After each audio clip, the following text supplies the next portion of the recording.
Kagalang-galang ako ngayon sa bidyong ito kaya ako'y samahan ninyo. Magandang araw, ako si Jomart at ito, ang aking kwento. Ay tingnan ninyo't may palitada ang aking muka, sabay suot naman ng helmet at ako nga ay nakamotor. Di nila ang di naman sa bayan ang aking punta. Sadyang ako'y posturang-postura ngayong araw dahil ako'y makakapasok sa aking pangarap na school noon ko ay sinuutan pa ako ng ribbon. Ay di rin nga ako nasa Tayabas Western Academy din sa Candelaria. Gawa ng ako nga ay naimbitahan din na ako yung mag-judge sa isang event. Siyempre kapag kagaya na ayaw nating nalilit kaya kaaga kong pumunta. Para ako hindi mainip at mainitan. Aba, di din ako sa may aircon na kwarto. Sumunod ang aking kumarit, nabalita ang maraming ang tinapay. Aba, ay alangan namang ipagdamot ko. Inandi na rin ang aking advisor nung high school, si Ma'am Sel. Outfit check muna bago pumunta sa labas dahil mag-uumpisa na daw yung program. Ako naman inapili nila bilang isang judge sa kanilang General Assembly. RA pa evento mga BSBA, mga accountancy, basta yung about sa mga business ad. At alam nyo ganung ako'y bata-bata pa, gusto ko talaga mag-aral din sa school na are. At ang gusto ko ng course ay BSBA. Kaya nga lang, hindi nabigyan ng pagkakataon. Pero nabigyan ng pagkakataon mag-judge. Judge is a content creator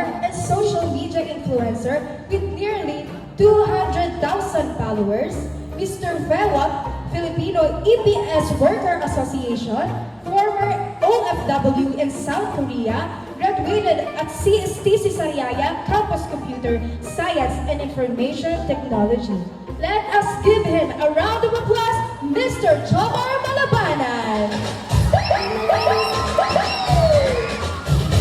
Oo, isa dyan naman ako'y kilig na kilig diyan. O ay, bakit naman hindi? Sa dami ng pwedeng mapiling mag-judge din ay bakit ako? Siyempre, alang namang ikaw. Aba, ay binigyan ako ng dingdong. Ay wala naman ang lambanaw. Ay di sana'y ayos na ayos ang aking upo at panunood. Charot lang po yun, aba, aray school ay bawal na bawal naman iyon. Pero yung mga kumpare ko nun inapagay dance. Hindi ko nababanggatin kung sino yung mga yun, mga teacher na din. Mahirap na lang ding manghusga, ano nga. Ang ating huhusgan ngayon ay di aring mga kasali sa pageant. Inabot na rin nga kami ng gabi din ay hindi lang naman din basta pageant ang program nila. Gawa mayroong may sayawa, may kumakanta. At aray, dala pa ang tarpaulin nung nagdebo. Kainama na nakakatuwa ang suporta ng kanilang mga kaklase. Tsaka siyempre ako'y natutuwa kapag ako nai-invite sa garne. Bumabalik kasi yung mga alaala nung ako'y nag-aaral pa. Kaya nga lagi ko sinasabi sa mga kabataan, kayo mag-aral hanggat may nagpapaaral. Yan ay dapat niyong ipagpasalamat. Isa gaya ko ganong ako'y mag-aaral ng kolehiyo. Gusto ko rin ay dito ako mag-aaral. Kaya lang hindi nga daw kaya ng budget. Ay di doon ako pumasok sa kung saan pasok sa bulsa. Ay kung noon nga ay mahirap na magpaaral ng isang anak. Ay lalo pa ngayon. Kaya sadyang saludo sa mga tao nagpapaaral sa kanilang mga anak o kaya kapatid. Kaya naman ako'y saludo rin sa akin sarili. Aba, ay gawa ng kahit papaano naman